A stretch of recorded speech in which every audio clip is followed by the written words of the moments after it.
Jésus est la résurrection, Jésus est la vie. Aujourd'hui, je vais vous raconter mon témoignage en juste quelques minutes. Je suis née d'une famille musulmane et ma mère est catholique. Donc, depuis petite, nous avons fêté la fête de Tabaski, Ramadan, Noël, la Pâque. Nous avons grandi œcuménique. Et quand j'ai grandi, je ne savais pas quelle religion réellement pratiquer. Est-ce la religion de mon père ou la religion de ma mère? J'étais un peu tiraillée entre les deux côtés. Et je cherchais en moi la vérité. Où était la vérité? Et à plusieurs reprises, je corrigeais même des chrétiens. Je disais, mais pourquoi vous dites que Jésus est Dieu? Jésus n'est pas Dieu, qu'il se faisait baptiser. Il y a une voix qui s'est fait entendre du ciel, a dit, celui-ci est mon fils bien-aimé en qui j'ai mis toute mon affection. Donc si vous dites qu'il est Dieu, qui parlait en haut là-bas? J'étais très confuse. Donc quand j'ai eu le bac, j'étais orientée à l'université de Cocody. Je suis arrivée à Abidjan, j'étais chez ma soeur. Avec mon petit frère avec lequel j'étais très proche. On était chez notre soeur.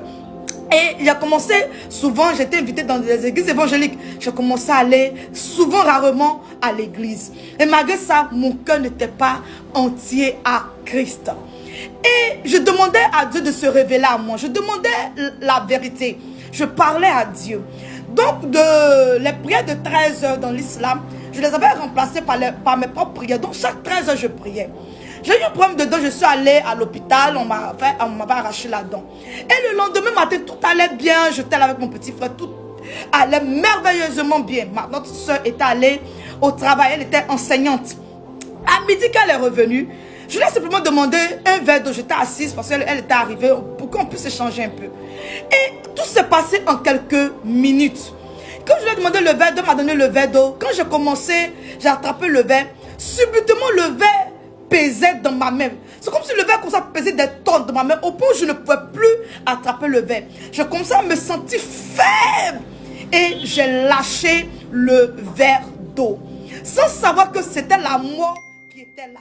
Je me débattais. On vous dit la mort, c'est ni le jour ni l'heure, c'est la vérité.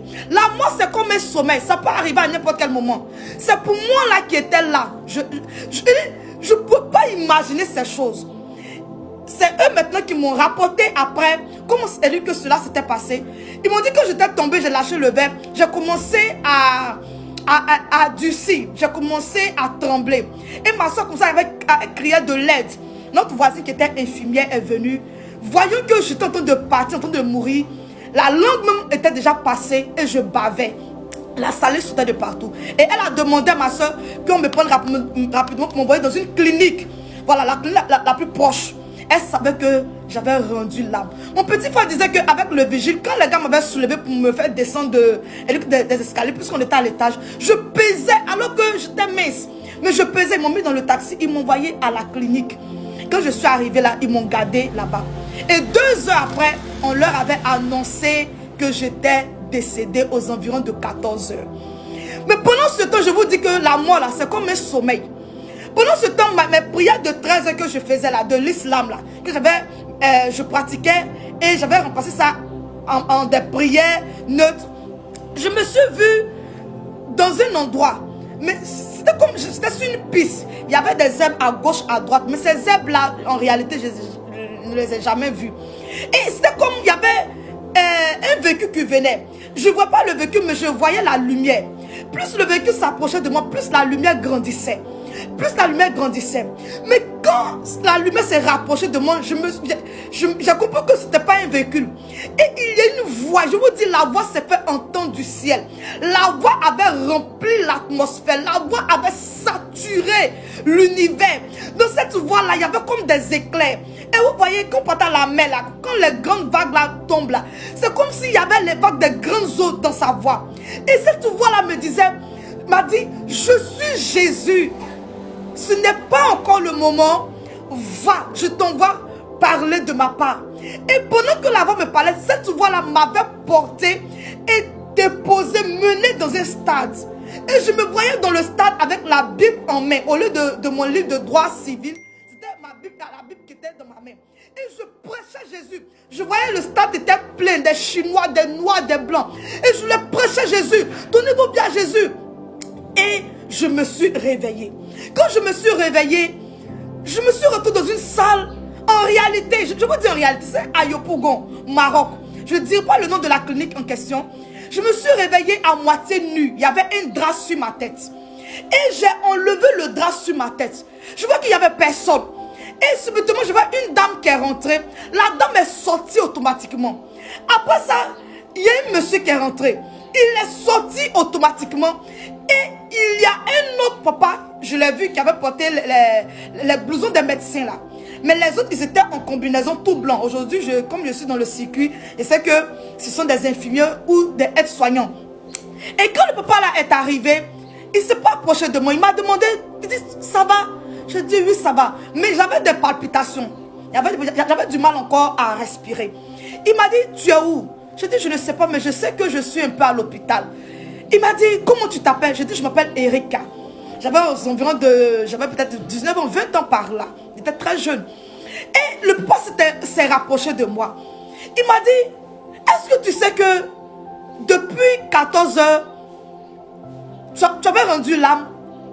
J'ai dit, non. Elle dit que je ne crois pas. D'habitude, moi-même, j'aime rire. Il a fait signe au deuxième qui était sorti. Il dit, emmène le certificat. Quand l'autre envoyé le certificat, il me l'a montré. Moi, franchement, dit de nature, là, tant que je n'ai pas vu, je ne crois pas. Quand tu parles, il dit, qu'est-ce qui prouve que ce que tu dis là, c'est la vérité? Mais j'ai vu le certificat. Moi-même, j'ai lu. Ali Aya Erika. Décès survenu à 14h23. À la clinique, je ne dis pas le nom que de la clinique. J'étais dépassée. Et le pape Eric me dit, le corbillard, je suis venu avec un corbillard, le corbillard est en bas. Nous sommes venus te prendre, on était venus te prendre pour t'envoyer à la morgue du CHU de Yopougon. Mais pendant ce temps-là, qu'est-ce que tu as vu? C'est la question que le papa m'a posée. Et celui qui était derrière tremblait comme une feuille. Il était à la porte.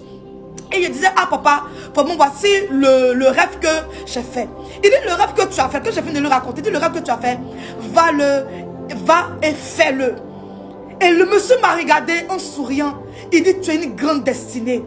Et il est parti. Je n'ai plus revu ce monsieur jusqu'à aujourd'hui.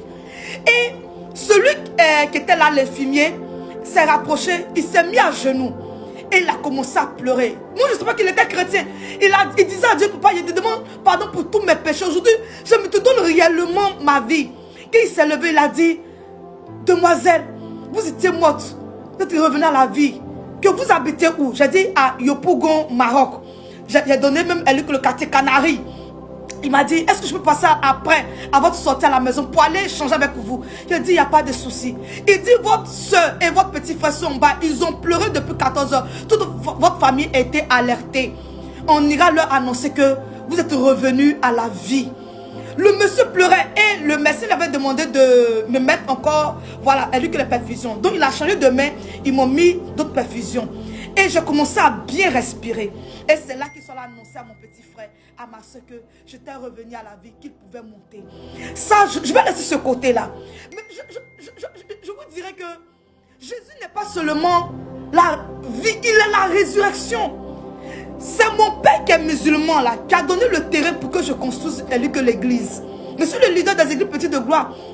Aujourd'hui, c'est une grande communauté. Mais Jésus est au-delà de ce qu'on pense. Quand nous prions, nous crions à Dieu. Quand l'être humain cherche Dieu, Seigneur fait ça. Et quand Dieu décide de se souvenir de l'homme, ça s'appelle Jésus. Jésus veut dire Dieu sauve. Jésus n'est pas un être humain. Jésus est Dieu. La voix que j'ai entendue pendant qu'on m'avait déclaré morte, cette voix-là, ce n'est pas la voix d'un homme. Ce n'est pas la voix d'un être humain. C'est la voix de Dieu. D'autres ils ont vu Jésus. Moi, je ne l'ai pas vu.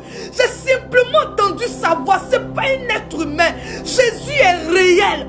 C'est pourquoi si tu regardes cette vidéo, je te le dis et je te l'annonce, que peu importe ce qui est mort dans ta vie, de la même manière qu'il m'a ramené à la vie, le Seigneur te redonnera tout ce que tu as perdu. Ta destinée sera ramenée à la vie. Ce que tu as perdu sera ramené à la vie. Tout ce qui est mort dans ta vie sera ressuscité pour la gloire de son nom. Bien-aimé, donne ta vie à Jésus. Donc ta vie à Jésus, on dit aujourd'hui, c'est le travail qui paye. Mais le travail, ce ne paye pas. Sans Christ, tu n'as pas Jésus, tu es perdu. C'est pourquoi la Bible dit, il a reçu le nom au-dessus de tout nom. En son nom, tout genou fléchit. Parce que Jésus est Dieu. Il peut changer ton histoire comme il a changé mon histoire. Aujourd'hui, je dis Jésus est Dieu. Aujourd'hui, quand je le parle,